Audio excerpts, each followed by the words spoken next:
Hola a todos, en este vídeo vamos a hablar sobre la sociedad feudal y concretamente vamos a hablar sobre los campesinos. Comenzamos.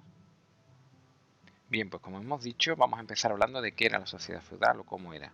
La sociedad feudal se caracterizaba porque estaba dividida en tres estamentos. Era por tanto una sociedad estamental. Los estamentos van a ser grupos sociales a los que se pertenece por nacimiento. Y prácticamente no va a existir movilidad social, es decir, no se va a poder pasar de un estamento a otro. Cada estamento va a desempeñar una función. En primer lugar hablaremos de la nobleza y sus integrantes se van a dedicar a defender a la sociedad. Luego tendríamos al clero, que se van a dedicar a orar por la salvación de la humanidad. Y finalmente los miembros del tercer grupo, de los trabajadores, van a mantener a los otros dos estamentos. En su mayoría los trabajadores en esta época, en la Alta Edad Media, van a ser campesinos.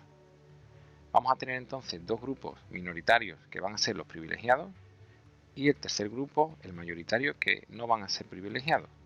¿En qué van a consistir los privilegios? Bien, pues estos dos grupos, como vemos, no van a trabajar, no van a pagar impuestos y van a tener leyes especiales. Hablaremos ahora sobre el feudo. Bien, pues el feudo era el territorio que el señor le entregaba al vasallo en la ceremonia de vasallaje. Este territorio originalmente era propiedad del rey, pero se lo entrega o al noble o al clero para que viva de lo que pueda sacar de él. Todos los feudos normalmente tienen una estructura muy similar, que es lo que vamos a ver a continuación. En primer lugar vamos a tener una zona que vamos a llamar reserva señorial, en la que todo lo que se produce va a corresponder en su totalidad al señor.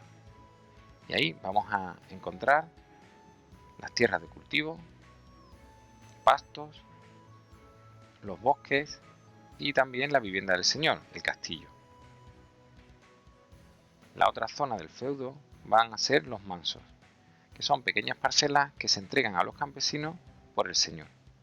A cambio de esta entrega, los campesinos van a pagar con parte de la cosecha o también con trabajos. Trabajos que se realizarán en las tierras de la reserva señorial, ya que hemos visto que los nobles no trabajan, y también trabajos domésticos o trabajos de construcción. También en el feudo vamos a encontrar instalaciones que son propiedad del señor y que si se querían utilizar había que pagar por ellas. Ahí vamos a tener molinos, puentes, prensas, lagares, etc. Finalmente vamos a hablar un poco más en concreto sobre los campesinos. Pues como ya hemos comentado, eran la mayoría de la población del feudo y se distinguían dos tipos. Por un lado vamos a tener los campesinos libres, que eran personas libres que podían abandonar el feudo en el momento que quisieran, no estaban atados a la tierra, como si lo estaban los siervos, que no podían abandonar el feudo y también transmitían su condición por herencia. Eran como los esclavos, pero a diferencia de ellos, no podían ser vendidos por el señor. ¿Qué actividades desarrollaban los campesinos? Bueno, pues vamos a hablar un poco de su vida. La vida de ellos era muy dura. Trabajaban de sol a sol y utilizaban para su trabajo herramientas y técnicas muy primitivas. Es por esto que conseguían unos rendimientos de la tierra muy bajos. Vamos a ver por qué. Primero, uno de los factores es que tenían que dejar la mitad de las tierras que cultivaban en barbecho. Vamos a verlo.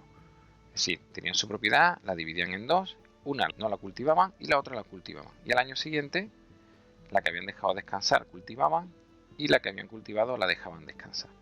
Eso se reproducía un año sí, un año no. Y este tipo de técnica se llama rotación bienal.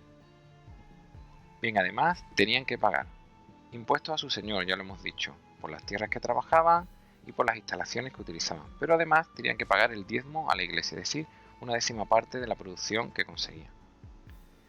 Y además trabajaban, como también hemos visto, gratis en la casa del señor y en la reserva señorial.